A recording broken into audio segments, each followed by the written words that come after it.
اعوذ باللہ السمیع العلیم من الشیطان الرجیم من حمزہ ونفخہ ونفثہ بسم اللہ الرحمن الرحیم ربی یسر ولا تعسر وتمم بالخیر ومن الناس من یشتری لہو الحدیث لیضل عن سبیل اللہ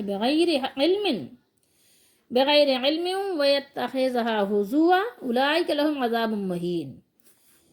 یہ آیت مبارکہ ہے سورہ لقمان کی، آیت نمبر 6 ہے۔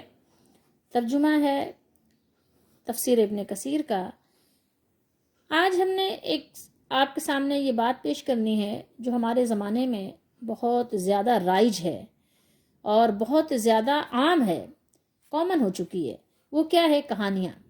ٹھیک ہے، کہانی ممکن ہے پہلے بھی تھیں، ایسی بات نہیں کہ پہلے نہیں تھیں، لیکن یہ کامن نہیں تھیں تو ضرور، لیکن فی زمانہ جیسے اس کا شور اور شغل ہے، شاید کہ اس طرح واللہ علم، لیکن یہ بات ضرور ہے کہ تھیں پہلے بھی، لیکن فی زمانہ جتنی نظر آ رہی ہیں اور ہم سن رہے ہیں، پڑھ رہے ہیں، دیکھ رہے ہیں، تو وہ محتاج بیان بھی نہیں ہے۔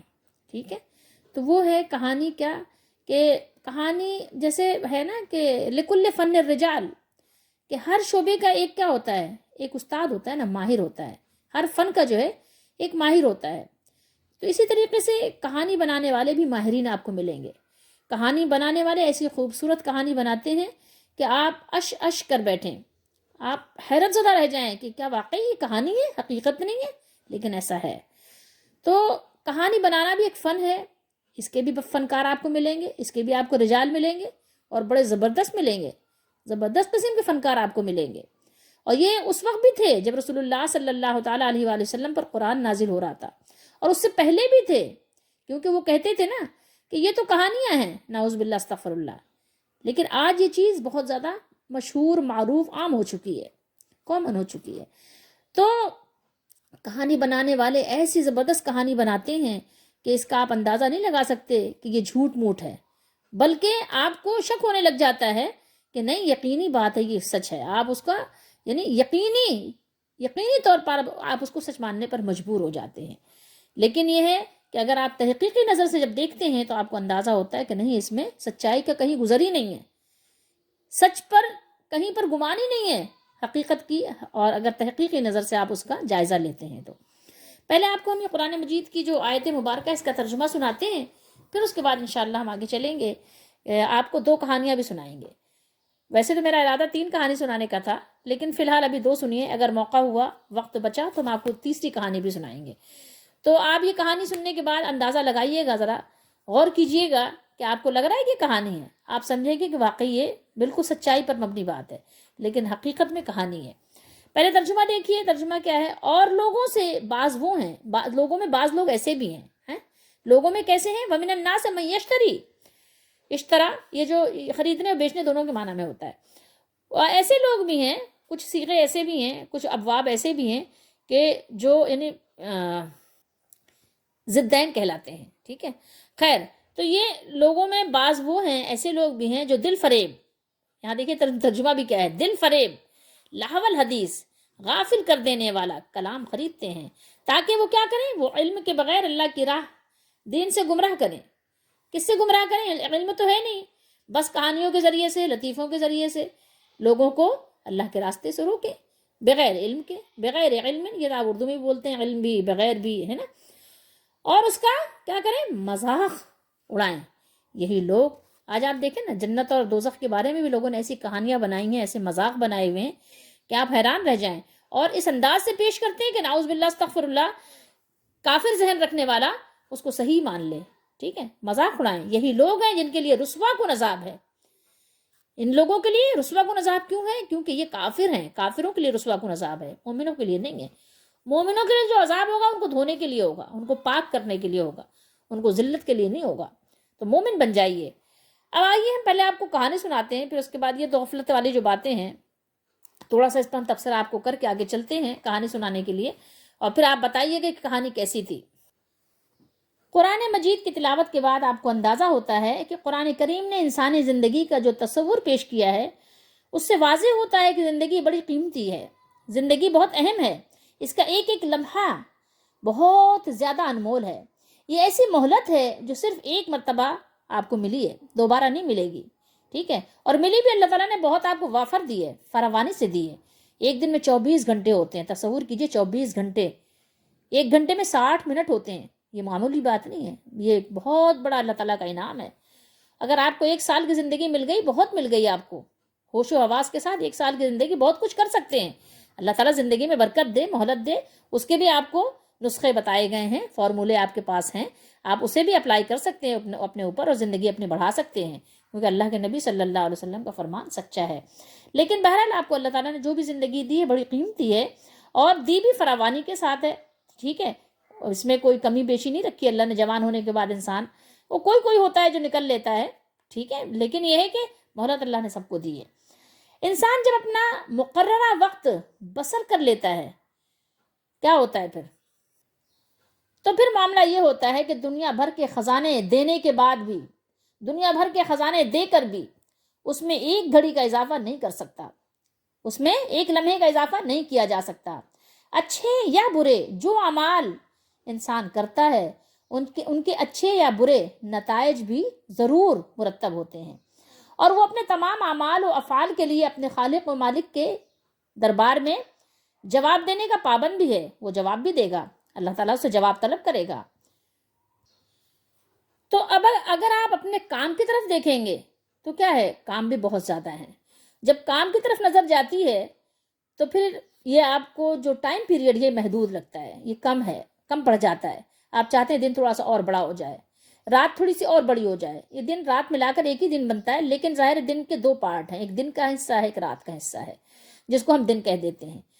تو ایسا لگتا ہے کہ وقت کم پڑ گیا، مہینہ چھوٹا ہو گیا، سال چھوٹا ہو گیا، تھوڑا سا اللہ تعالیٰ اس میں اضافہ کرتے، تو ہم دعا کرتے ہیں اللہ سے، اللہ ہمارے وقت میں برکت عطا فرما، ہماری زندگی میں صحت میں برکت عطا فرما، تاکہ ہم کچھ کر سکیں۔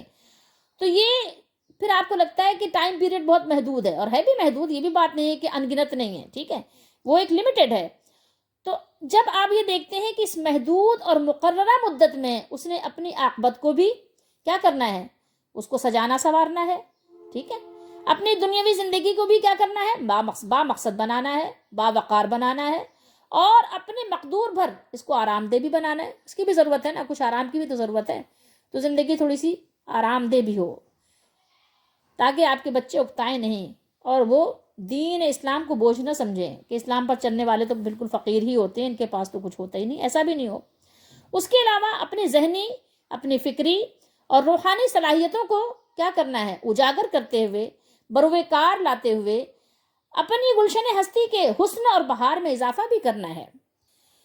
تو پھر آپ اس کا اندازہ خود لگا لیجئے کہ جو دین زندگی کو اتنی اہمیت دیتا ہے، اور زندگی گزارنے کی جو ضروریات ہیں اس کو اتنی اہمیت دیتا ہے، اس سے آپ یہ امید نہ لگائیں۔ اگر آپ اس سے یہ امید لگاتے ہیں تو یہ عبث ہے، یہ توقع عبث ہے کہ وہ اپنے ماننے والوں کو عیش و عشرت اور لہو اور لعب، کھیل کود کی کھلی چھٹی دے گا کہ جاؤ بیٹے جو دل چاہے کرو، ٹھیک ہے، تمہارا ابا ہے نا، بتا دینا، ٹھیک ہے، میں ہوں نا، میں دیکھ لوں گا۔ نہیں، بے مقصد زندگی بسر کرنے کی اجازت دین نہیں دیتا، نہیں دے گا۔ اسی لیے قرآن کریم میں اور احادیث مبارکہ میں تمام ایسے کاموں سے اجتناب کرنے کی بار بار تاکید کی گئی ہے جو لغو ہوں، جو لایانی ہوں، ٹھیک ہے۔ اور اسی طریقے سے اس آیت طیبہ میں بھی جو میں نے آپ کو ابھی پڑھ کے سنائی ہے، اسی قسم کی اللہ تعالیٰ نے تاکید فرمائی ہے، اسی قسم کا تاکیدی یہاں بیان موجود ہے، فرمان موجود ہے۔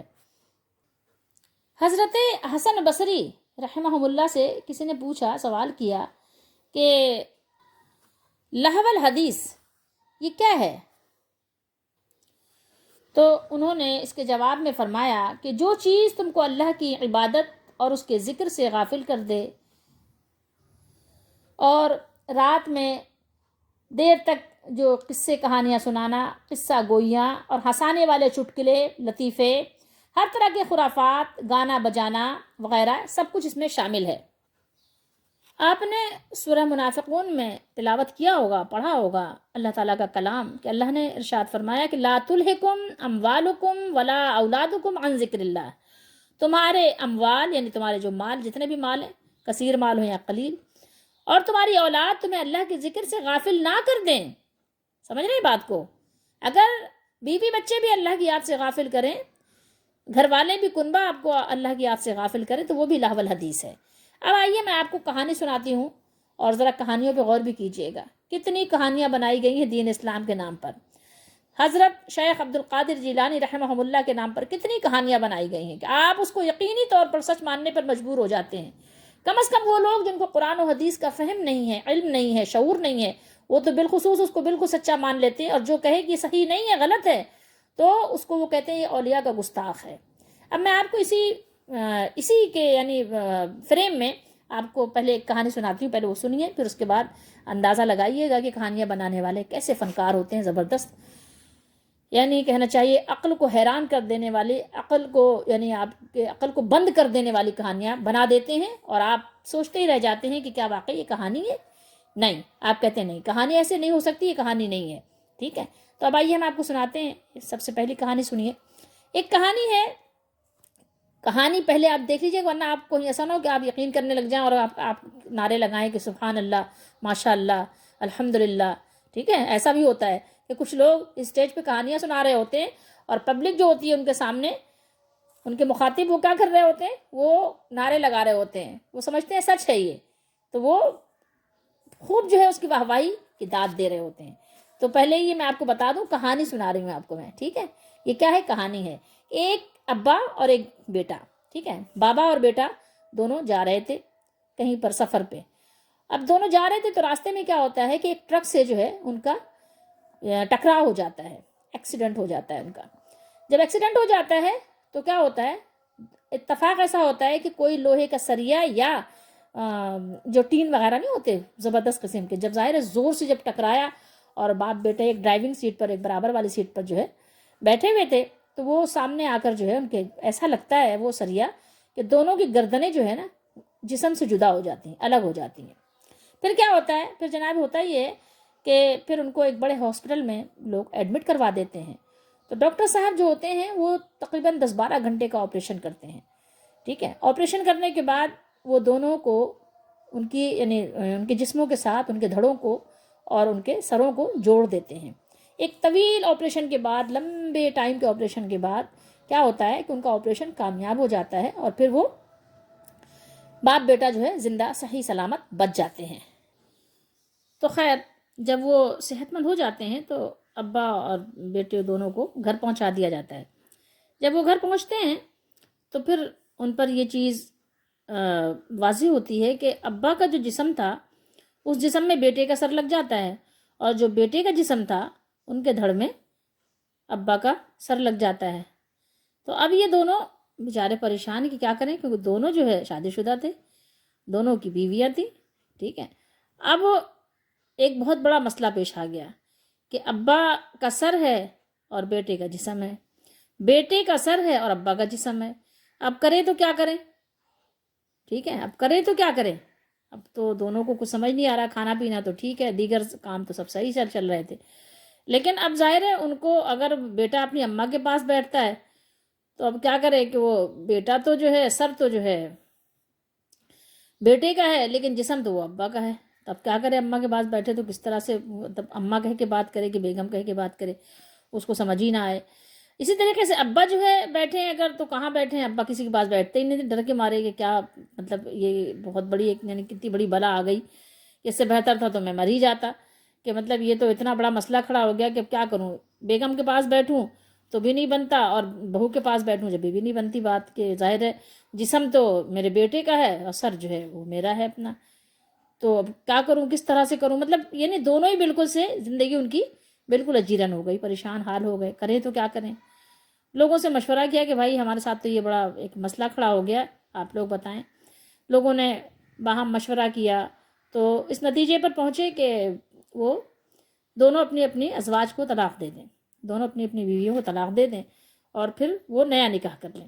اچھا، اب طلاق دینے کی باری آئی تو کہنے کہ طلاق کیسے دیں، کہ کون کس کو طلاق دے، مطلب وہ سر جو ہے، اب ظاہر ہے ہر ایک کے پاس وہ دونوں چیزیں ہیں نا، آدھا مطلب ابا آدھا بیٹا اس طرح پھر رہے ہیں کہ ایک ہی جسم میں دو افراد شامل ہیں، آدھا ابا ہے آدھا بیٹا ہے، تو اب کس کو طلاق دیں، کس منہ سے طلاق دیں، کس زبان سے طلاق دیں، کہ جس کا دھڑ جو ہے ابا کا ہے یا کس طرح سے کریں، مطلب یعنی اس میں بھی ایک بہت بڑا مسئلہ کھڑا ہو گیا طلاق دینے میں بھی، کہ کیا کریں کیسے کریں۔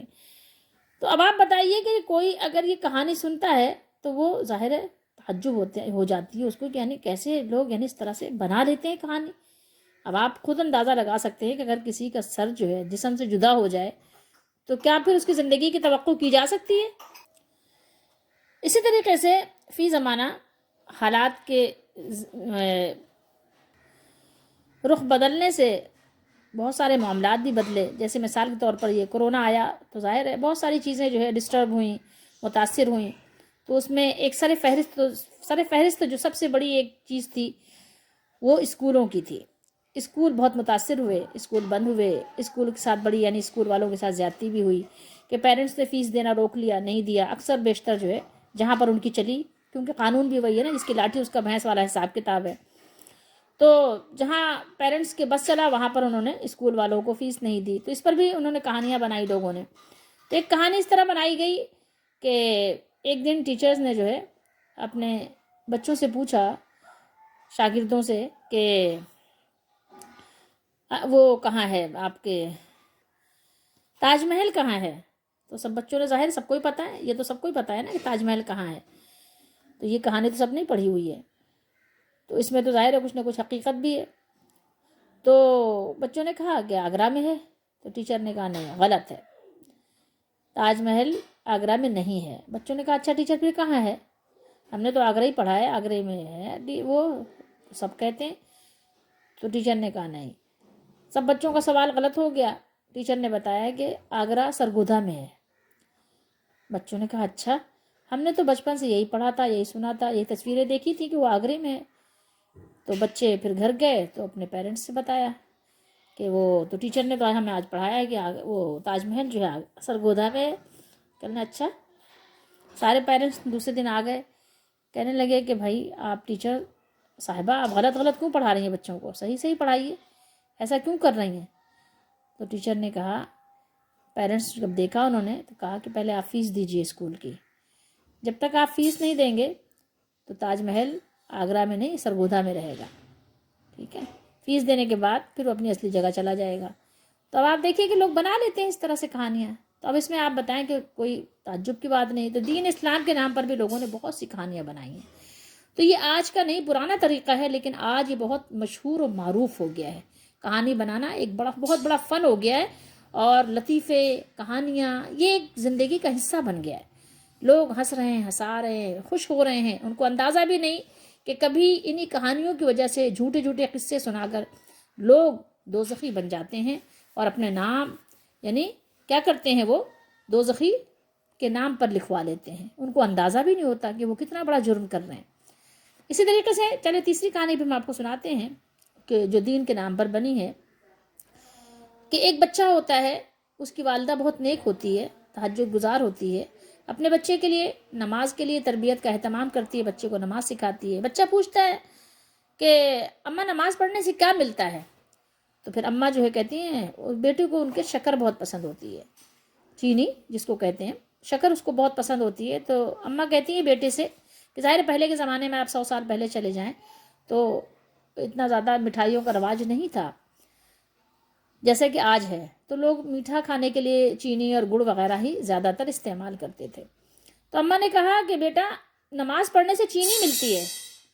تو بچے نے کہا اچھا، تو وہ بچہ نماز پڑھنے لگ گیا، اور جب بچہ نماز پڑھتا تو اس کے جائے نماز یعنی مصلے کے نیچے اماں ایک پڑیا چینی کا بنا کر رکھ دیتی تھیں، اور بچہ نماز پڑھ کر فارغ ہوتا، اپنا مصلہ سمیٹتا تو دیکھتا کہ وہاں چینی رکھی ہوتی تھی، اور وہ پھر خوش ہو جاتا تھا۔ اسی طریقے سے ہر نماز کے وقت ہوتا رہا کہ بچے کو چینی مل جاتی، بچہ خوش ہو جاتا، وہ نماز پڑھتا خوب دل لگا کر، اماں اس کو سکھاتی رہتی بیٹا نماز پڑھو۔ پھر ایک دن کیا ہوا کہ سب بچہ تھوڑا بڑا بھی ہو گیا، سب جو ہے دوست احباب کے ساتھ جو ہے وہ پکنک کا پلان بنا، شکار کھیلنے جائیں گے۔ پہلے شکار کھیلا جاتا تھا، اب تو اتنا زیادہ پتہ نہیں رواج ہے نہیں ہے۔ تو خیر یہ جب شکار کا پلان بنا تو اس بچے کے لیے بھی کہا گیا کہ بھائی اس بچے کو بھی بھیج دیا جائے، دوست احباب سب جا رہے ہیں۔ تو اب جب یہ بچہ شکار پر جانے لگا تو اماں کو بڑی پریشانی لاحق ہوئی کہ وہاں پر کیا ہوگا، وہاں تو نماز پڑھے گا بچہ ہمارا، اس کو شکر نہیں ملے گی، پھر کیا ہوگا؟ پھر ظاہر ہے یہ سمجھ جائے گا کہ اماں جھوٹ بولتی تھیں، اماں جو ہے شکر دیتی تھیں اور کہتی تھیں کہ نماز پڑھنے سے ملتی ہے۔ اماں کو بڑی فکر لاحق ہوئی، بچہ تو چلا گیا شکار پر، لیکن وہ جنگل میں ظاہر ہے کہنے لگیں کہ اس کو کہاں شکر ملے گی، کیسے ملے گی۔ پھر انہوں نے کیا کیا، اللہ تعالیٰ سے رو رو کر گڑ گڑا کر دعا کرنا شروع کر دی کہ اللہ تعالیٰ یعنی آپ میرا بھرم رکھ لیجئے اور میرے بچے پر میرا جھوٹ نہیں کھلنے پائے، اور اس کے لیے کچھ ایسا انتظام کر دیں کہ اس کو یقین آ جائے کہ نماز پڑھنے سے شکر ملتی ہے۔ اماں نے سچ کہا تھا۔ یہاں اماں رو رو کر دعا کر رہی تھیں، وہاں بچے نے جب نماز ظہر ادا کی اور اپنا مصلی جب ہٹایا تو اس نے دیکھا کہ وہاں سے شکر جو ہے نکل رہی ہے، شکر رکھی ہوئی ہے۔ بچے نے شکر اٹھائی، وہاں سے شکر نکالی تو شکر پتہ چلا نکلتی چلی جا رہی ہے، شکر ختم ہی نہیں ہو رہی۔ جتنے لوگ تھے شکار پر گئے ہوئے سب نے شکر کھائی اور شکر ان لوگوں نے کافی حد تک بھر لی اور رکھ لی، لیکن یہ ہے کہ شکر نکلے ہی جا رہی تھی۔ اماں کی دعا ایسی قبول ہوئی۔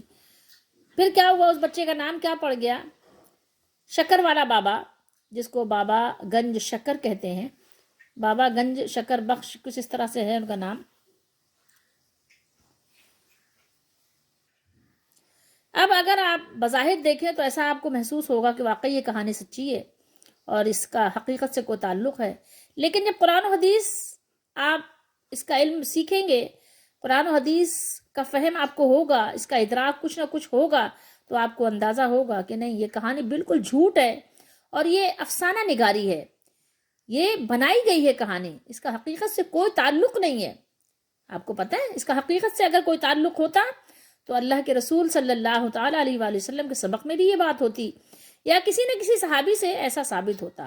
جو چیز صحابہ کرام کے زمانے میں نہیں تھی وہ اب بھی نہیں ہو سکتی، جو چیز رسول اللہ صلی اللہ تعالیٰ علیہ وآلہ وسلم نے ہمیں نہیں بیان کی وہ ابھی بھی کوئی بھی بیان کرے وہ صحیح نہیں ہو سکتی۔ وہ چیز جو اس وقت نہیں تھا وہ اب بھی نہیں ہو سکتا، یہ آپ جان لیجئے کہ جو رسول اللہ صلی اللہ علیہ وسلم کے زمانے میں نہیں تھا وہ اب بھی نہیں ہے، جو اس وقت صحیح نہیں تھا وہ اب بھی صحیح نہیں ہے۔ اور پھر آپ کو بے شمار ایسی مثالیں ملیں گی کہ دین اسلام ایک حقیقت پر مبنی دین ہے، دین اسلام کوئی افسانہ نگاری نہیں سکھاتا، یہ دین اسلام حقیقت پر مبنی ہے کہ آپ کو بالکل سیدھا اور سادہ اللہ پر ایمان رکھ کر عمل کرنے کی ترغیب دیتا ہے، اور وہ آپ کو ایسا نہیں ہے کہ عین الیقین آپ آنکھوں دیکھا یقین کر لیں، ہر چیز آپ کے مشاہدے میں آ جائے، نہیں، بلکہ دین اسلام یہ سکھاتا ہے کہ اب آپ ان قریب جان لیں گے۔ ایسا نہیں ہے، ہمارا علم کیا ہے، ہمارا علم جو ہے وہ ہم غیب پر لائے ہوئے ہیں، کیا ہم شہادت پر ایمان لائے ہیں، کیا دیکھ کر ایمان لائے ہیں؟ نہیں، ہم نے تو دیکھا ہی نہیں ہے کچھ۔ جو اجر کا وعدہ ہے وہ آخرت کے لیے ہے، تاکہ وہ آخرت پہ ہمارا یقین پختہ ہو۔ تو اس لیے چاہیے کہ یہ افسانہ نگاری کرنے والوں کے افسانہ پر، کہانی بنانے والوں کی کہانیوں پر یقین نہیں کریں، بلکہ آپ بچے کو حقیقت بتائیں کہ نماز پڑھنے سے اللہ خوش ہوتا ہے۔ آپ آخرت کے گھر کا بچوں کو یقین دلائیں، آخرت کے گھر پہ۔ یہ بات اور ہے کہ آپ چاہے ظاہر ہے کبھی بچے کو خوش ہو کر ہاں یہ کہہ دیں کہ اگر آپ نماز پڑھیں گے تو میں آپ کو ٹافی دوں گی، اگر آپ نماز پڑھیں گے تو میں آپ کو شاباش دوں گی، میں آپ کو کوئی چیز اچھی کھلاؤں گی، آپ کی پسند کی کوئی بھی چیز دوں گی، ٹھیک ہے، آپ کے لیے آپ نماز پڑھیں گے باقاعدگی کے ساتھ تو آپ کے 1 سال کے بعد آپ کے لیے سائیکل آئے گی۔ یہ اس طرح کے یعنی بچوں کو ترغیبات دینا تو اور بات ہے، لیکن یہ کہنا کہ نماز پڑھیں گے تو آپ کی جا نماز سے ٹافی نکلے گی، یہ تو جھوٹ بھی ہے نا، دین اسلام پر جھوٹ بولنا بھی ہے، اللہ تعالیٰ کی طرف بھی جھوٹ منسوب کرنا ہے، جو کہ بہت بڑا گناہ ہے، بہت بڑا ظلم اللہ نے فرمایا کہ اس سے بڑا ظالم کون جو اللہ پر جھوٹ باندھے۔ ایسی بات دین کی طرف منسوب کرنا، اسلام کی طرف منسوب کرنا، اللہ کی طرف منسوب کرنا، تو یہ سب یعنی جھوٹ پر مبنی ہے، بہتان پر مبنی ہے، فریب اور دھوکے پر مبنی ہے۔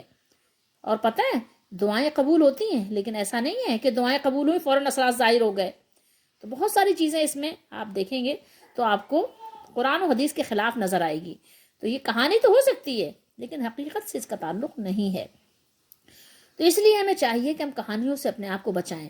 کوئی بھی کہانی سنیں، کسی بھی بزرگ سے کوئی نسبت ہو کہ فلاں بزرگ ایسے تھے، وہ ہوا میں اڑ رہے تھے، وہ پانی میں تیر رہے تھے، وہ سمندر پہ مصلی بچھا کر بیٹھے ہوئے تھے اور وہاں پر ان کے جو ہے کیا، ان کا وہاں پر جو ہے تخت لگا ہوا تھا اور وہ ڈوب بھی نہیں رہے تھے، لوگ بھی ڈوب نہیں رہے تھے، اور ان کا بہت بڑا وہاں پر لشکر تھا، لاؤ لشکر کے ساتھ بیٹھے تھے، وہاں ان کو بیان سنا رہے تھے، وہاں تقریر کر رہے تھے، وہاں لوگوں کو نصیحتیں کر رہے تھے، یقین مت کیجیے۔ کیوں؟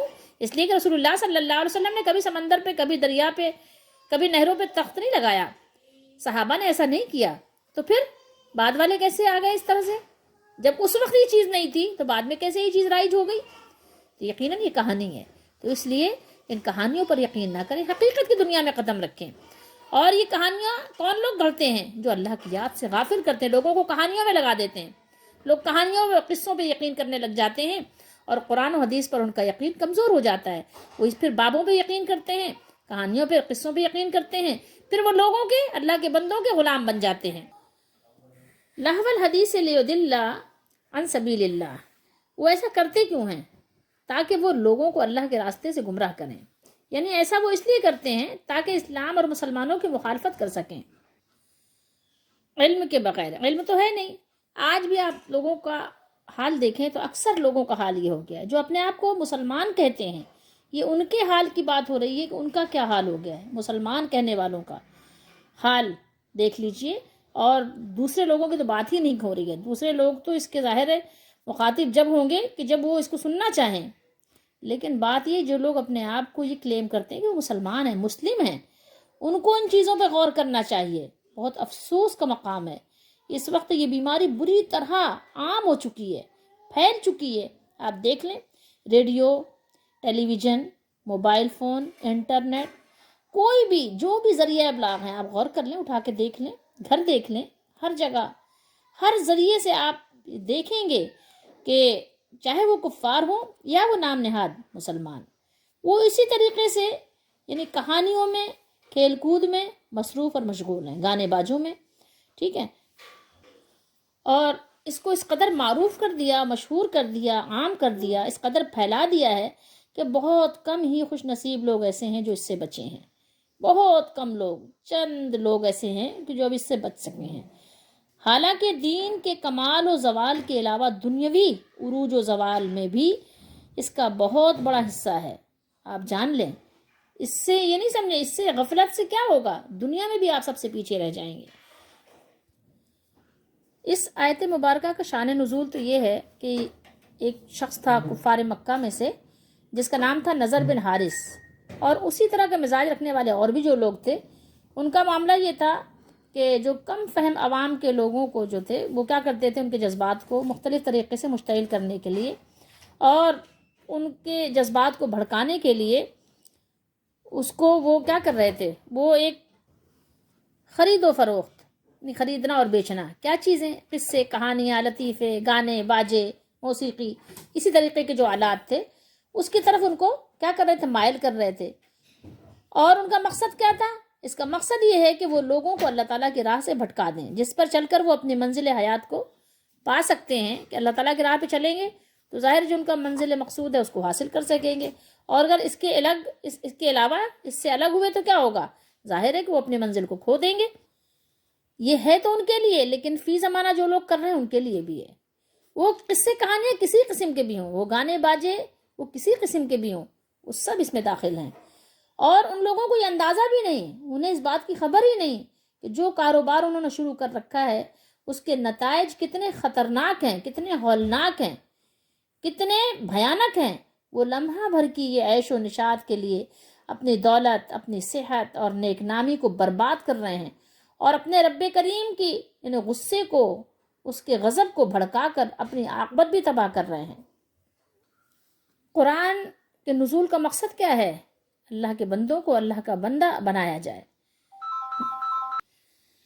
نبی کریم صلی اللہ تعالیٰ علیہ وآلہ وسلم کی بعثت کا اصل مقصد کیا ہے؟ کہ اللہ کے بندوں کو اللہ کا بندہ بنایا جائے، لوگوں کا بندہ نہیں۔ لیکن یہ لوگ کیا کر رہے ہیں؟ مختلف انداز سے، کوئی کسی انداز سے کر رہا ہے، کوئی کسی انداز سے کر رہا ہے۔ آپ دیکھیں، غور کریں کہ شاعر مشرق نے کیا کہا ہے، مانند بتاں پوچھتے ہیں کعبے کے برہمن۔ اب آپ غور کیجئے، ذرا اس مصرے پہ غور کیجئے، آپ کو اندازہ ہوگا۔ تو لوگ اللہ کے بندوں کو اللہ سے غافل کر کے لوگوں کی طرف لگا رہے ہیں، قرآن سے دور کر کے کہاں کہانیوں کی طرف لگا رہے ہیں، کہ لوگوں کو اس پر یقین دلا رہے ہیں کہ جاؤ وہاں، جاؤ فلاں کے پاس جاؤ، فلاں کے پاس جاؤ، تمہارا کام بنے گا۔ لوگ یہ کہانیاں سن سن کر ان کا اعتبار کس پر ہو جاتا ہے؟ کہانیوں پر ہو جاتا ہے۔ اللہ پر ان کا اعتبار کیا ہوتا ہے؟ کم ہو جاتا ہے، ختم ہو جاتا ہے، یقین کمزور ہو جاتا ہے. چھوٹی چھوٹی چیزوں پر، لقمے دو لقمے پر کیا کرتے ہیں؟ دین کو بیچ دیتے ہیں. کبھی ایک اولاد کی خواہش کے لیے کیا کرتے ہیں؟ دین کو بیچ دیتے ہیں. کچھ روزی روزگار کے لیے دین کو بیچ دیتے ہیں، کوئی پرواہ نہیں کرتے. لیکن ان کو یہ پتہ نہیں ہوتا، ان کو اس بات کی خبر ہی نہیں ہوتی کہ جو کاروبار انہوں نے شروع کر رکھا ہے اس کے نتائج کتنے خطرناک ہیں، کتنے ہولناک ہیں. آگے فرمایا اللہ نے وَيَتَّخِذْهَا هُزُوًا، اور وہ کیا کرتے ہیں؟ اس کا مذاق اڑاتے ہیں. ٹھیک ہے، مذاق اڑاتے ہیں. تو یہی لوگ ہیں جن کو اللہ تعالیٰ رسوا ذلیل کرنے والا عذاب دے گا. مذاق کس طرح اڑاتے ہیں؟ جو لوگ اللہ پر بھروسہ رکھتے ہیں ان کا مذاق اڑاتے ہیں.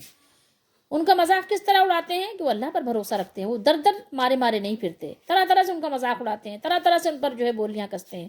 تو ہمیں ڈرنا چاہیے، کہانیوں سے دور ہو جائیں اور اپنے مالک کو پہچاننے کے لیے قرآن مجید کو کھولیں، اس کو پڑھیں اور صاحب قرآن کا جو بیان ہے وہ پڑھیں، سنت سیکھیں تاکہ آپ حقیقت کو پہچان سکیں، حق کو پہچان سکیں، سچائی کو جان سکیں. اللہ تعالی ہم سب کی مدد فرمائے، اور بے شک اللہ تعالیٰ اس کی مدد فرماتا ہے جو اللہ کی طرف چل کر آتا ہے، جو دین اسلام کو مضبوطی سے تھامنا چاہتا ہے. بے شک اس کے لیے اللہ کی مدد ہے.